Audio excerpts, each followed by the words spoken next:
अस्सलाम वालेकुम बच्चों, आज हम पढ़ेंगे कन्फर्मेशनल एनालिसिस ऑफ ब्यूटेन के। ब्यूटेन की कन्फर्मेशनल एनालिसिस क्या होती है, तो इसको समझने के लिए सबसे पहले हमें कन्फर्मेशनल आइसोमर्स के बारे में पता होना चाहिए कि कन्फर्मेशनल आइसोमर्स क्या होते हैं। कन्फर्मेशनल आइसोमर्स स्टीरियो आइसोमर्स होते हैं। स्टीरियो आइसोमर वो आइसोमर्स होते हैं जिनकी कनेक्टिविटी तो सेम्स होती है, लेकिन एटम की जो अरेंजमेंट होती है स्पेस के अंदर वो मुख्तलिफ होती है। तो कन्फर्मेशनल आइसोमर्स भी स्टीरियो आइसोमर्स होते हैं। ये भी इनकी भी कनेक्टिविटी सेम होती है एटम की कार्बन के साथ, लेकिन उसकी पोजीशन स्पेस के अंदर मुख्तलिफ होती है, जिसे हम कन्फर्मेशनल आइसोमर्स कहते हैं। ये हमारे पास एक कार्बन कार्बन सिंगल बॉन्ड है, ये दोनों एटमों की पोजीशन आमने सामने है, लेकिन जब ये बॉन्ड आपके पास रोटेट हो जाएगा तो एटम की पोजीशन भी क्या हो जाएगी, रोटेट हो जाएगी। तो ये दोनों जो आइसोमर्स कहलाते हैं ये कन्फर्मेशनल आइसोमर्स कहलाते हैं। अब हम पढ़ेंगे ब्यूटेन के अंदर कन्फर्मेशनल एनालिसिस कैसे होता है, मतलब किस तरह ब्यूटेन के अंदर जो कन्फर्मेशनल आइसोमर है वो एक फॉर्म से दूसरे फॉर्म में चेंज होते हैं जब सिंगल कार्बन बॉन्ड के बीच में रोटेशन होती है। तो ये स्ट्रक्चर है ब्यूटेन का, CH3 CH2 CH2 CH3। अब हम पढ़ेंगे कि इसके अंदर कौन कौन से कन्फर्मेशनल आइसोमर्स होते हैं। तो दो मेन टाइप्स के कन्फर्मेशनल आइसोमर्स है ब्यूटेन के, एक को हम स्टैगर्ड कहते हैं और दूसरे को हम एक्लेप्स कहते हैं। अब दोनों को हम डिस्कस करेंगे, एक्लेप्स क्या है और स्टैगर्ड क्या है। अब इस कन्फर्मेशनल आइसोमर्स को समझने के लिए आपको एक स्ट्रक्चर ड्रॉ करना है, इस ब्यूटेन का न्यूमेन प्रोजेक्शंस बनाना है। अब न्यूमेन प्रोजेक्शंस का स्ट्रक्चर कैसे बनाएंगे, सबसे पहले आपने इन दो कार्बन को कंसीडर करना है, इसको दूसरे कार्बन को और इस तीसरे कार्बन को। जब न्यूमेन प्रोजेक्शन बनाएंगे तो सबसे पहले आप इस तरह लिखोगे, ठीक है। ये आपके पास एक कार्बन हो गया, ये वो वाला कार्बन है जिसको हम बैक कार्बन भी कहते हैं। फॉर एग्जांपल इसको हमने बैक कार्बन दिया, ये वाला जो कार्बन है इसको हमने बैक कार्बन दिया। इस कार्बन के ऊपर कितने, 2 हाइड्रोजन है और एक तरफ CH3 ग्रुप है। तो यहाँ हम क्या लिखेंगे, CH3 अटैच है और 2 हाइड्रोजन, ये बैक वाला कार्बन है, एक तरफ हाइड्रोजन और दूसरी तरफ भी हाइड्रोजन। ये जो दूसरा कार्बन है, कार्बन सेकंड, इसको हम फ्रंट पे लिखेंगे और इसको इस तरह पॉइंट से जाहिर करेंगे। अब इस कार्बन से भी 2 हाइड्रोजन अटैच है और एक CH3 ग्रुप। तो यहाँ पे हम लिखेंगे एक हाइड्रोजन यहाँ पे, एक हाइड्रोजन यहाँ पे, ठीक है, और एक CH3 ग्रुप हम यहाँ पे लिख लेंगे।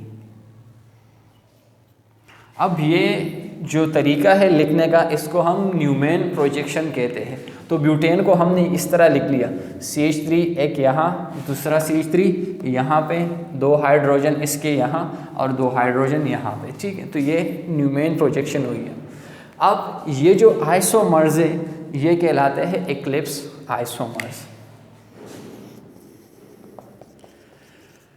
इसको एक्लिप्स आइसोमर इसीलिए कहते हैं, एक्लिप्स कहते हैं ग्रहण को। अक्सर सोलर एक्लिप्स का नाम सुना होगा आप लोगों ने, जब मून और सूरज एक दूसरे के बिल्कुल कवर कर ले, यानी ये सामने सूरज है और इसके सामने बिल्कुल मून आ जाए, तो इस कंडीशन को हम एक्लिप्स कहते हैं।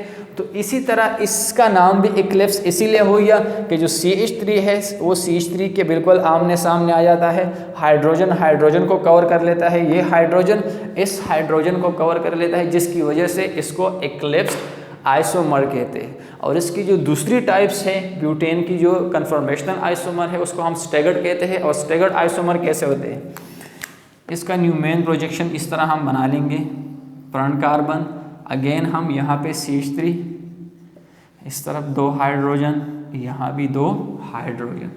अब जो बीच वाला कार्बन है, फ्रंट वाला कार्बन, तो यहाँ पे CH3, फर्ज करें यहाँ CH3 आ गया।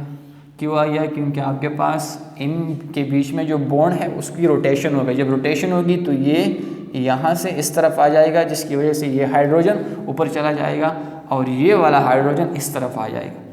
अब यहाँ देखो इन दोनों में क्या डिफरेंस है, इन दोनों में ये डिफरेंस है कि यहाँ पे जो CH3 है वो CH3 को कवर कर रहा है, यहाँ पे हाइड्रोजन हाइड्रोजन को कवर कर रहा है, यहाँ हाइड्रोजन इस हाइड्रोजन को, जबकि यहाँ पे ये हाइड्रोजन इसको कवर नहीं कर रहा, ये इसको कवर नहीं कर रहा और ये इसको कवर नहीं कर रहा। अब ये जो कंडीशन है, इस कंडीशन को यानी इस आइसोमर्स को हम स्टैगर्ड आइसोमर्स कहते हैं।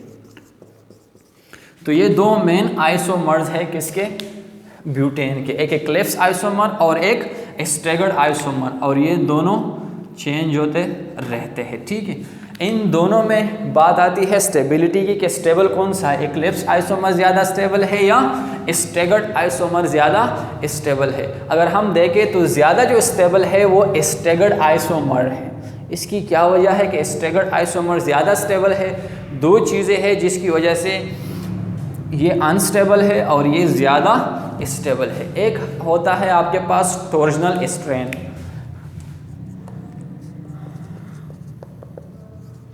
टॉर्जनल स्ट्रेन होता है आपके पास डिस्पर्जन रिपल्सिव फोर्स होता है। रिपल्सिव कहते हैं एक दूसरे को धक्का देना। अब ये जो टॉर्जनल स्ट्रेन है ये तब आता है जब दो मॉलिक्यूल बिल्कुल एटम ग्रुप एक दूसरे के बिल्कुल आमने सामने आ जाते हैं। अगर हम यहाँ पे देखें, ये CH3 इस CH3 के बिल्कुल आमने सामने आए हैं। जब भी ये CH3 इस CH3 के आमने सामने से गुजरेगा तो इन दोनों के जो इलेक्ट्रॉन्स होते हैं उनके बीच में एक रिपल्सिव फोर्स होगा, एक दूसरे को धक्का देंगे, जिसकी वजह से इस मॉलिक्यूल की जो एनर्जी होगी वो बढ़ जाएगी। और जब भी किसी मॉलिक्यूल की एनर्जी बढ़ती है तो वो अनस्टेबल हो जाता है।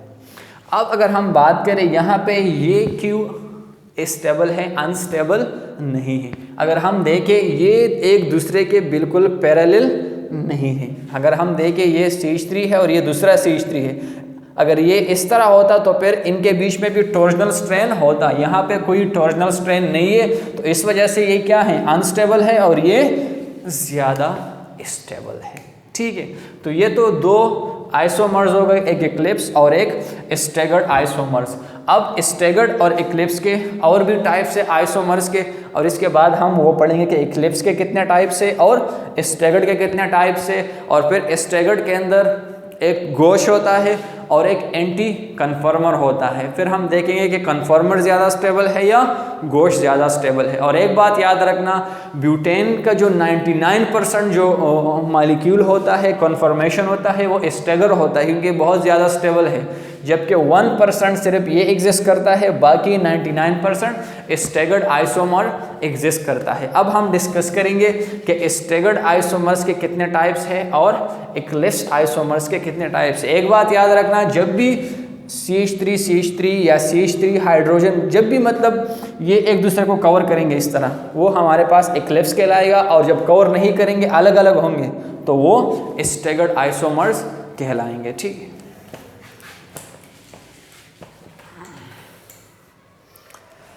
अब हम डिस्कस करेंगे कि स्टैगर्ड आइसोमर्स के कितने टाइप्स हैं और कौन कौन से टाइप्स हैं। तो स्टैगर्ड आइसोमर्स के दो टाइप्स हैं, एक कहलाता है गोश और दूसरा कहलाता है एंटी कन्फर्मर।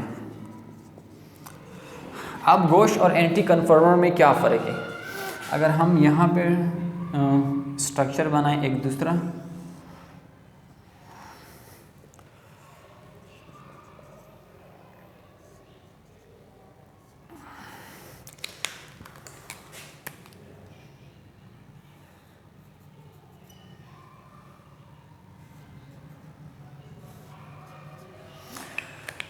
सबसे पहले आपके पास जो ये CH3 है, ये CH3 है, इनके बीच में एक एंगल होता है। ठीक है, इस एंगल को हम कहते हैं डाइहेड्रल एंगल। डाइहेड्रल एंगल भी कहा जाता है और कुछ किताबों में टॉर्जनल एंगल भी इसे कहा जाता है। ठीक है, तो इसके दो नाम हैं, टॉर्जनल एंगल भी कहा जाता है और डाइहेड्रल एंगल भी कहा जाता है। एक बात याद रखना, इस एंगल से भी हमें पता चलता है कि एक्लिप्स है या स्टैगर्ड है। अगर एंगल आपके पास क्या हो, जीरो हो, ये एक दूसरे के बिल्कुल पैरेलल है, तो इसके बीच में जो एंगल होता है वो 0 डिग्री होता है। और जब एंगल 0 हो तो वो एक्लिप्स। यहाँ भी एंगल क्या है, 0 डिग्री, यहाँ भी एंगल 0 डिग्री, तो ये कौन सी कंडीशन है, एक्लिप्स कंडीशन। लेकिन अगर एंगल आपके पास 60 या 60 क्रॉस कर जाए तो वो फिर एक्लिप्स नहीं कहलाता, फिर स्टैगर्ड कहलाता है। अगर हम यहाँ पे इस कंडीशन को देखें, इन दोनों के बीच में जो एंगल है, इस CH3 और इस CH3 जिसको हम डाइहेड्रल एंगल कहते हैं, वो है 60 डिग्री। और जब भी एंगल 60 डिग्री होगा ऐसे स्टेगर्ड आइसोमर्स को हम गोश आइसोमर्स कहते हैं, यानी इस आइसोमर्स को हम गोश आइसोमर कह सकते हैं।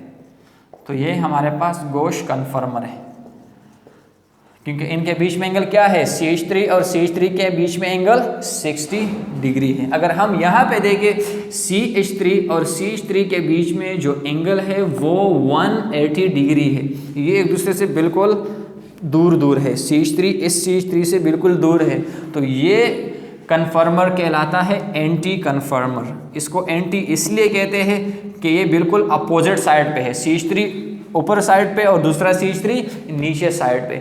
अगर हम बात करें, हमने अब पहले बात की कि स्टेगर्ड आइसोमर ज़्यादा स्टेबल होते हैं, तो ये भी स्टेगर्ड आइसोमर्स है, ये भी स्टेगर्ड आइसोमर है। ये आइसोमर ज़्यादा स्टेबल है या ये आइसोमर ज़्यादा स्टेबल है? तो अब इन दोनों के बीच में एक और स्ट्रेन होता है जिसको हम स्टेरिक स्ट्रेन कहते हैं। अब स्टेरिक स्ट्रेन क्या चीज़ है? स्टेरिक स्ट्रेन असल में इस जो ग्रुप है CH3 का, इसके बीच में इसका अपना एक रेडियस होता है और इसका भी क्या है, अपना एक रेडियस है। अब इन दोनों रेडियस जब एक दूसरे के करीब आते हैं तो आपके पास इन दोनों का जो इलेक्ट्रॉन होता है उनके बीच में एक रिपल्सिव फोर्स होता है। तो जब ये एक दूसरे को धकेलते हैं जिसकी वजह से उस कन्फर्मर की एनर्जी इंक्रीज होती है। जब एनर्जी इंक्रीज होती है तो वो अनस्टेबल होता है। अगर हम बात करें यहाँ पे, ये एक दूसरे से बिल्कुल दूर है, जब ये इसके करीब आएंगे तो इनके बीच में भी क्या होगा, अट्रैक्शन और रिपल्शन बढ़ेगा। इलेक्ट्रॉन आपस में एक दूसरे को रिफल करेंगे जिसकी वजह से इसकी स्टेबिलिटी कम होगी। अगर हम यहाँ देखें इनके बीच में फासला बहुत ज़्यादा है तो यहाँ कोई रिपल्सिव फोर्स नहीं है, लेकिन अगर हम यहाँ देखें इनके बीच में फासला बहुत कम है तो दोनों के इलेक्ट्रॉन एक दूसरे को रिपेल करेंगे, जिसकी वजह से जो गोश फॉर्म है वो लेस स्टेबल है as compared to anti conformer. Anti conformer ज़्यादा स्टेबल है क्योंकि इनके बीच में जो एंगल है वो 180 डिग्री है। ये याद रखना, पेपर में सवाल आ सकता है कि स्टेगर्ड के अंदर कौन सा ज़्यादा स्टेबल है, तो जो एंटी कन्फर्मर है वो ज़्यादा स्टेबल है as compared to gauche conformer. ठीक है, तो ये आपके पास है स्टेगर कन्फर्मर में कौन कौन से ज़्यादा स्टेबल है, तो इसको लिख लो। इसके बाद हम डिस्कस करेंगे एक्लिप्स के अंदर, एक्लिप्स के भी फर्दर टाइप्स है और उसमें से कौन सा एक्लिप्स ज़्यादा स्टेबल है। अब देखते हैं कि एक्लिप्स कन्फर्मर में कौन कौन से ज़्यादा स्टेबल है। तो यहाँ हम कुछ एक्लिप्स कन्फर्मर के स्ट्रक्चर ड्रॉ करते हैं। सबसे पहला एक स्ट्रक्चर ये है एक्लिप्स का, यहाँ पे CH3, यहाँ पे हाइड्रोजन और यहाँ भी हाइड्रोजन, यहाँ पे दूसरा कार्बन, यहाँ CH3, यहाँ हाइड्रोजन और यहाँ पर हाइड्रोजन। इसका एक और भी हम ड्रॉ करते हैं।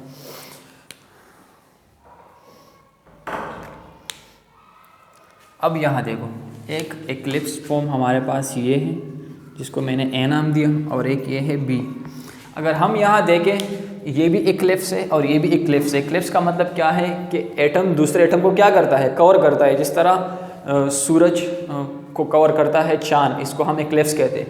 तो यहाँ देखो CH3 के ऊपर यहाँ हाइड्रोजन CH3 के ऊपर कवर कर रहा है, ये हाइड्रोजन इसको कवर कर रहा है, ये हाइड्रोजन इस CH3 को, और मतलब तीनों एक दूसरे को क्या कर रहे हैं, कवर कर रहे हैं। तो ये भी एक्लिप्स है, ये भी एक्लिप्स है। लेकिन अगर पूछा जाए कि ये ज़्यादा स्टेबल है या ये ज़्यादा स्टेबल है, तो अगर हम देखें सबसे ज़्यादा स्टेबल ये वाला है। ये वाला क्यों स्टेबल है? अगर हम यहाँ पे देखें, यहाँ हाइड्रोजन है और यहाँ पे मेटल ग्रुप है, लेकिन अगर हम यहाँ पे देखें दो मेटल ग्रुप एक साथ है, तो जितना आपके पास ग्रुप का एटॉमिक साइज इंक्रीज होगा उतना उसके अंदर रिपल्जन क्या होगी, इंक्रीज होगी। अगर हम यहाँ देखें हाइड्रोजन का एटॉमिक साइज बहुत छोटा है, लेकिन CH3 है उसका एटॉमिक साइज क्या है, बड़ा है। जब दो CH3 आपस में इंटरेक्ट करेंगे तो उसकी एनर्जी क्या हो जाएगी, इंक्रीज हो जाएगी। लेकिन जब एक CH3 हाइड्रोजन आपस में इंटरेक्ट करेगा तो इसकी एनर्जी उतनी ज़्यादा नहीं होगी। तो जितनी एनर्जी बढ़ेगी उतना आपके पास मॉलिक्यूल क्या होगा, अनस्टेबिलिटी की तरफ जाएगा। अगर हम इन दोनों के बीच में देखें तो इन दोनों के बीच में ये ज़्यादा अनस्टेबल है as compare to this one, क्योंकि इसकी एनर्जी बहुत ज़्यादा है। तो गाइज ये हमारे पास टॉपिक था आज कन्फर्मेशनल आइसोमर्स ऑफ ब्यूटेन के। ब्यूटेन के अंदर कौन कौन सी कन्फर्मेशनल्स होती है, और आइंदा वीडियो में हम डिस्कस करेंगे कि किस तरह आपके पास कन्फर्मेशनल एक एटम से दूसरे एटम में चेंज होती है।